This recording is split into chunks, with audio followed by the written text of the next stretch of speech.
Have you ever noticed that the moment people think you have money, they start treating you differently? You could be wearing the same clothes, driving the same car, and saying the exact same things, but the way people respond suddenly changes. Banks become friendlier, employers take you more seriously, even family members who haven't called in years somehow remember your birthday. It's strange, but money doesn't just change your bank account, it changes how the world sees you. Today, we're breaking down the 3 net worth levels where people begin treating you differently, why each level changes your life in unexpected ways, and the hidden trap that keeps even wealthy people chasing more. Before we begin, if you're interested in learning how money really works, instead of just working for money, subscribe to the channel because every week we break down the psychology, habits, and strategies behind building long-term wealth. Let's start with the first level. The first level is a net worth of around $100,000. Now, I know what you're thinking. $100,000 doesn't sound rich anymore. In many cities, it isn't enough to buy a house. It won't get you a luxury lifestyle or a garage full of supercars. But financially, this is one of the most important milestones you'll ever reach. Why? Because this is usually the point where your money finally starts working with you instead of against you.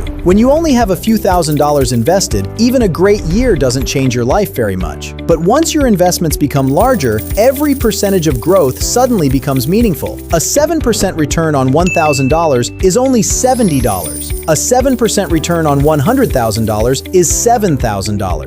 You didn't become smarter overnight. You didn't suddenly work harder. Your money simply became large enough to produce noticeable results. This is why many experienced investors say the first $100,000 is the hardest, not because it's a magical number, but because reaching it requires discipline before compounding really begins to reward you. At this stage, something else changes too. Financial emergencies stop feeling like disasters. A broken phone, an unexpected medical bill, or a car repair becomes an inconvenience instead of a crisis. That kind of peace of mind is something most people never experience because they're constantly living from paycheck to paycheck. Interestingly, almost nobody notices you've reached this level. Your neighbors don't know. Your friends probably don't know. Social media definitely won't congratulate you. But internally, everything feels different because for the first time, you have breathing room. Now let's move to the second level, the millionaire milestone. For decades, becoming a millionaire was considered the definition of success. It meant you'd made it. But today, thanks to inflation, $1 million isn't what it used to be.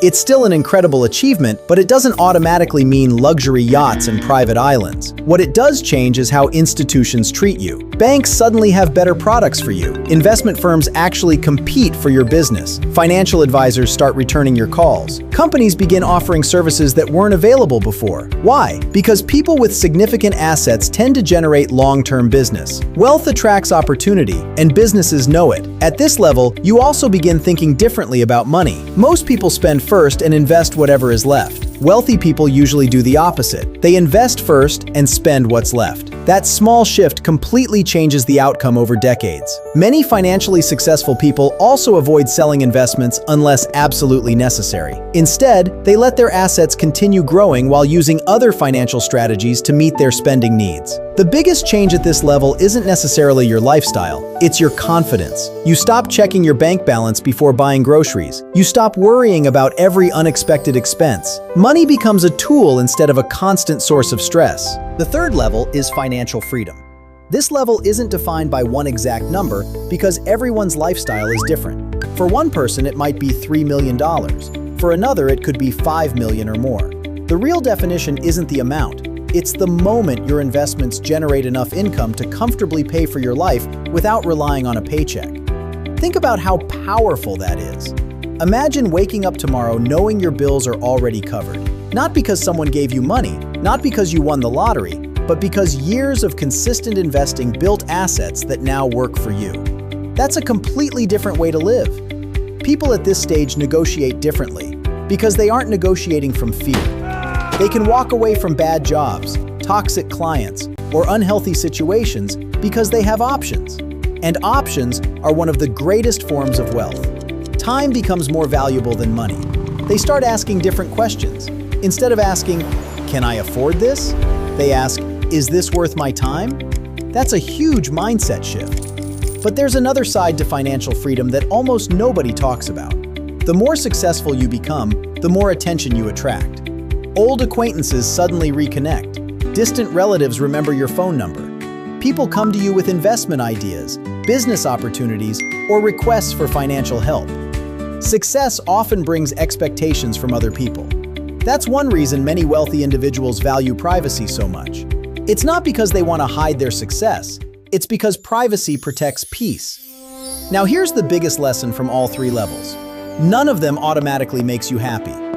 Every financial milestone feels exciting before you reach it, but surprisingly ordinary after you get there. Psychologists call this hedonic adaptation. Humans quickly adjust to new circumstances. The car that once felt like a dream becomes just another car. The salary that once seemed impossible becomes your new normal. The same thing happens with net worth. If you don't decide what enough means for you, you'll spend your entire life chasing a finish line that keeps moving farther away. The wealthiest people aren't always the happiest people. Often, the happiest financially successful people are the ones who know when to stop comparing themselves to everyone else. They build wealth because it creates freedom, not because it impresses strangers. So if you're just starting your financial journey, don't obsess over becoming a millionaire overnight. Focus on building good habits. Spend less than you earn. Invest consistently. Increase your skills so your income grows over time. Avoid unnecessary debt. Be patient enough to let compounding work. Building wealth isn't about finding one perfect investment or getting lucky. It's about making good decisions repeatedly over many years.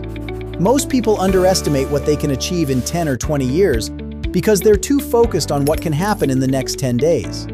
Remember, money doesn't solve every problem, but it does buy something incredibly valuable: choices. The choice to leave a job you hate, the choice to help your family, the choice to take a break when you need one, the choice to spend more time doing work you actually enjoy. That's the real purpose of building wealth.